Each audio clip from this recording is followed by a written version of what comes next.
Chapter 6.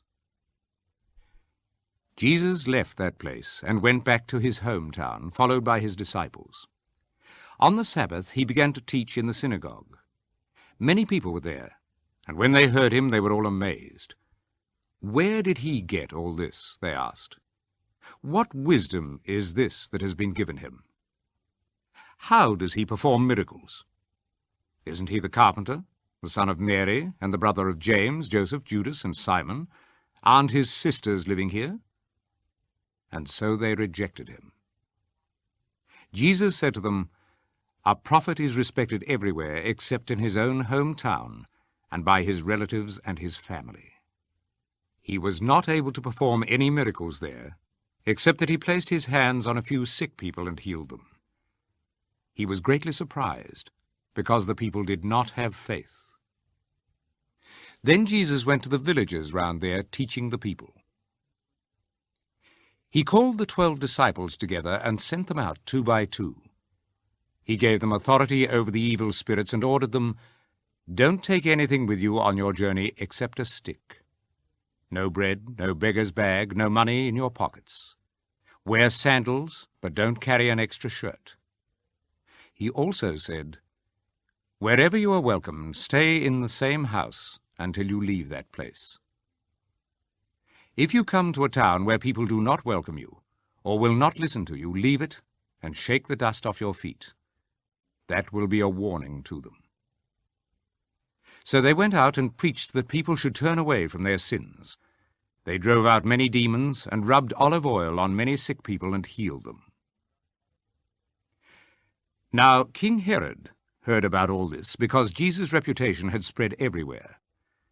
Some people were saying, "John the Baptist has come back to life. That is why he has this power to perform miracles." Others, however, said, "He is Elijah." Others said, "He is a prophet, like one of the prophets of long ago." When Herod heard it, he said, "He is John the Baptist. I had his head cut off, but he has come back to life." Herod himself had ordered John's arrest, and he had him chained and put in prison. Herod did this because of Herodias, whom he had married, even though she was the wife of his brother Philip.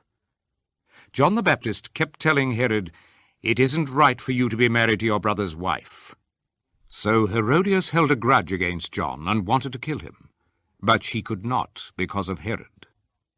Herod was afraid of John because he knew that John was a good and holy man, and so he kept him safe. He liked to listen to him, even though he became greatly disturbed every time he heard him. Finally, Herodias got her chance.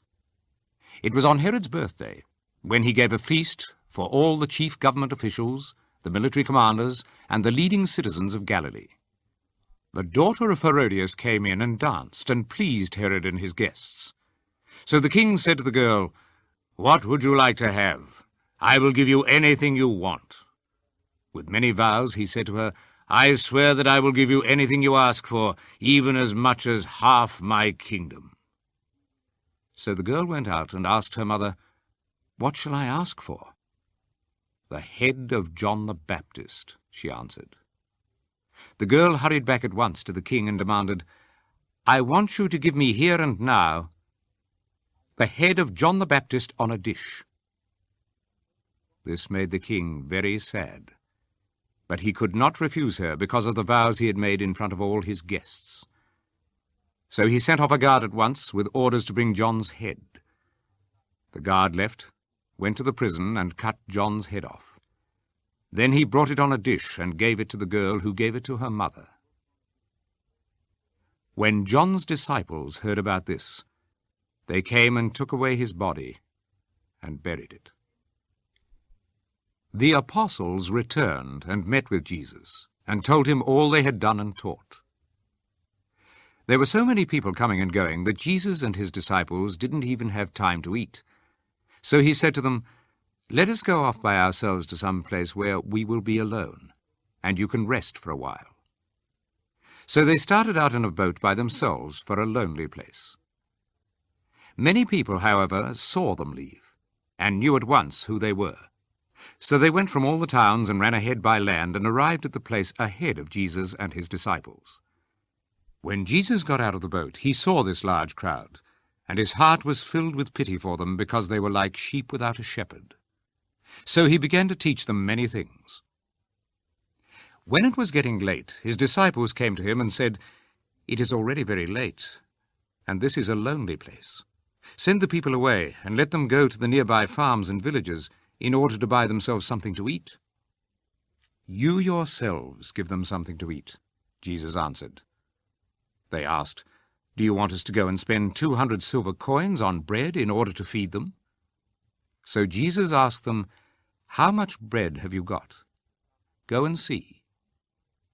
When they found out, they told him, 5 loaves and also 2 fish.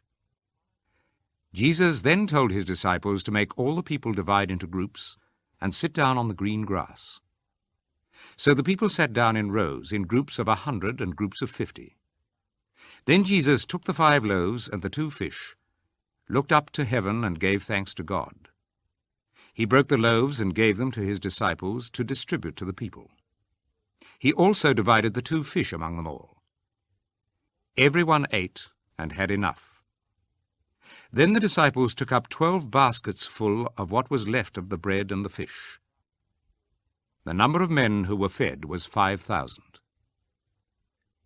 At once Jesus made his disciples get into the boat and go ahead of him to Bethsaida on the other side of the lake, while he sent the crowd away. After saying goodbye to the people, he went away to a hill to pray.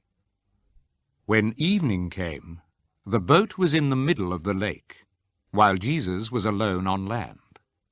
He saw that his disciples were straining at the oars, because they were rowing against the wind. So sometime between 3 and 6 o'clock in the morning, he came to them, walking on the water. He was going to pass them by, but they saw him walking on the water. "It's a ghost," they thought, and screamed. They were all terrified when they saw him. Jesus spoke to them at once. "Courage," he said.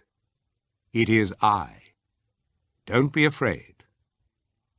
Then he got into the boat with them, and the wind died down. The disciples were completely amazed, because they had not understood the real meaning of the feeding of the 5,000. Their minds could not grasp it.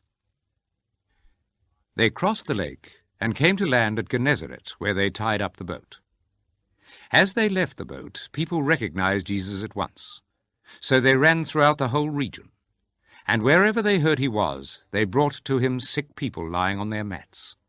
And everywhere Jesus went, to villages, towns, or farms, people would take those who were ill to the marketplaces and beg him to let them at least touch the edge of his cloak. And all who touched it were made well.